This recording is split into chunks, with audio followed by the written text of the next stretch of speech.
ദാവീദ് ഞങ്ങളുടെ അടുക്കൽ ഒളിച്ചിരിക്കുന്നു എന്ന് പറഞ്ഞപ്പോൾ ചമച്ച ഒരു സങ്കീർത്തനമാണ്. സംഘത്തിൽ 1-ാം വാക്യത്തിൽ ഇങ്ങനെ പറയുന്നു: ദൈവമേ, നിന്റെ നാമത്താൽ എന്നെ രക്ഷിക്കണമേ, നിന്റെ ശക്തിയാൽ എനിക്ക് ന്യായം പാലിച്ചു തരണമേ. ദാവീദ് ദൈവത്തോട് പ്രാർത്ഥിക്കുകയാണ്, നിന്റെ നാമത്താൽ എന്നെ രക്ഷിക്കണമേ, നിന്റെ ശക്തിയാൽ എനിക്ക് ന്യായം പാലിച്ചു തരണമേ. ആ ദാവീദ് ദൈവത്തോട് പ്രാർത്ഥിച്ചതുപോലെ നമുക്ക് പ്രാർത്ഥിക്കാം.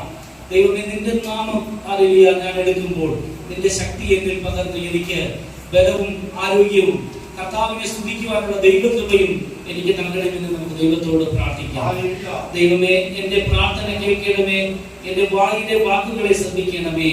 അന്യജാതിക്കാർ എന്നോട് എതിർക്കുന്നു, ഘോരന്മാർ എനിക്ക് ജീവഹാനി വരുത്തുവാൻ നോക്കുന്നു.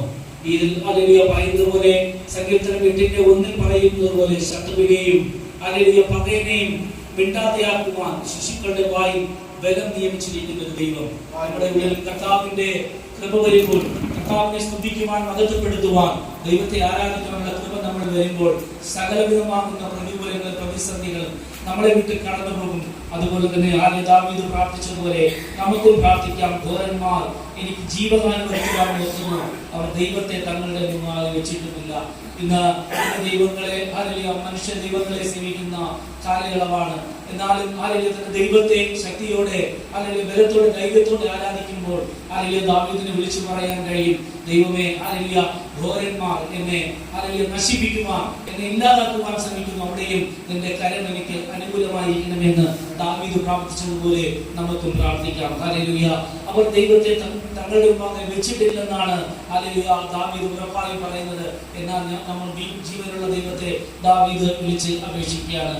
ഇതാ ദൈവം എന്റെ സഹായകനാകുന്നു, കർത്താവ് എന്റെ പ്രാണനെ താങ്ങുന്നവരുടെ കൂടെ ഉണ്ട്. ഹല്ലേലൂയ. ഏത് സാഹചര്യത്തിലും ഏത് പ്രതിസന്ധിയത്തിലും കർത്താവ് നമ്മളെ താങ്ങുന്നവരുടെ കൂടെ ഉണ്ട്. നമ്മുടെ പ്രതിസന്ധികൾ എന്തുമാകട്ടെ, നമ്മുടെ പ്രതികൂലങ്ങൾ എന്തുമാകട്ടെ, സാഹചര്യങ്ങൾ എന്തുമാകട്ടെ, അവിടെയെല്ലാം നാം താങ്ങുന്ന ഒരു ദൈവം നമുക്കുണ്ട്. ദാവീദ് പറയുന്ന പോലെ നമുക്ക് ഉറച്ചു പറയാം: എന്നെ താങ്ങുന്ന ഒരു ദൈവമുണ്ട്, എന്നെ സ്നേഹിക്കുന്ന ഒരു ദൈവമുണ്ട്, എന്നെ പുലർത്തുന്ന ഒരു ദൈവമുണ്ട്. ഹല്ലേലൂയ. ഇതാ ദൈവം എന്റെ സഹായകനാകുന്നു, കർത്താവിന്റെ പ്രാണനെ താങ്ങുന്നവരുടെ കൂടെ ഉണ്ട്. അവൻ എന്റെ ശത്രുക്കൾക്ക് തിന്മ പകരം ചെയ്യും, നിന്റെ വിശ്വസ്തയായി അവരെ സംഹരിച്ച് കളയണമേ. ഒരിക്കലും നമ്മുടെ ശത്രുവിനെ ഇല്ലാതാക്കി കളയുക, നമ്മൾ നശിച്ചു പോകുക നമ്മൾ ആഗ്രഹിക്കുന്നില്ല. എങ്കിലും ദാവീദ് ശൗലിന്റെ ആ പ്രതികൂല സാഹചര്യത്തിൽ നിന്നും അവൻ സങ്കടത്തോടെ പറയുകയാണ്: തന്റെ ശത്രുക്കളെ നിന്നും അവനെ രക്ഷിച്ച് തന്റെ ശത്രുക്കളെ നശിപ്പിച്ച് കളയണമെന്ന് അവന്റെ ഹൃദയം കൊണ്ട് ദൈവത്തോട് പ്രാർത്ഥിക്കുകയാണ്. നമുക്കും പ്രാർത്ഥിക്കാം: ദൈവമേ, ദൈവം നമുക്ക് അനുകൂലമെങ്കിൽ നമുക്ക് പ്രതികൂലമായി. ശത്രു നമ്മുടെ നേരെ വരുമ്പോൾ കർത്താവിനെ ഇല്ലായ്മ ചെയ്യണമെന്ന് നമുക്ക് ദാവീദ് പ്രാർത്ഥിച്ചതുപോലെ നമുക്കും പ്രാർത്ഥിക്കാം. പ്രിയരേ, ഹല്ലേലൂയ. അവൻ എന്റെ ശത്രുക്കൾക്ക് തിന്മ പകരം ചെയ്യും, നിന്റെ വിശ്വസ്തയാൽ അവരെ സംഹരിച്ച് കളയണമേ. സ്വമേധദാനത്തോടെ ഞാൻ നിനക്ക് ഹനനയാഗം കഴിക്കും. ഹല്ലേലൂയ.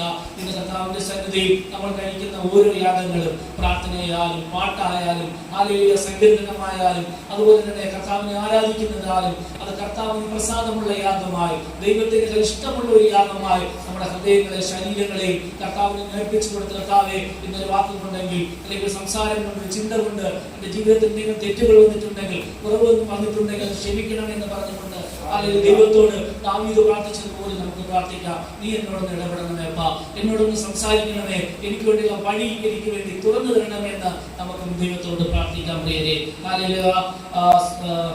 യഹോവേ, നിന്റെ നാമം നല്ലത് എന്ന് ചൊല്ലി ഞാൻ അതിന് സ്തോത്രം ചെയ്യും. അവൻ എന്നെ സകല കഷ്ടത്തിൽ നിന്നും വിടുവിച്ചിരിക്കുന്നു, എന്റെ കണ്ണ് എന്റെ ശത്രുക്കളെ കണ്ട് രസിക്കും. ഹല്ലേലൂയ.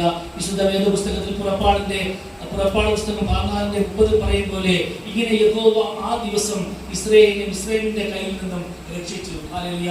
ഇസ്രായേലിനെ മിസ്രയീമിൽ നിന്ന് രക്ഷിച്ചതുപോലെ ഒരു പുതുവഴി ദൈവം തുറന്നതുപോലെ നമുക്കും ശത്രുവിന്റെ കയ്യിൽ നിന്ന് നമുക്കൊരു പുതുവഴി സ്വർഗത്തിൽ ദൈവം തുറന്നു തരട്ടെ എന്ന് പറഞ്ഞുകൊണ്ട് ഈ സംഗീതത്തിന്റെ ഭാഗത്തിൽ ഇരുന്നു കൊള്ളുന്നു. ദൈവം നമ്മെ അനുഗ്രഹിക്കട്ടെ.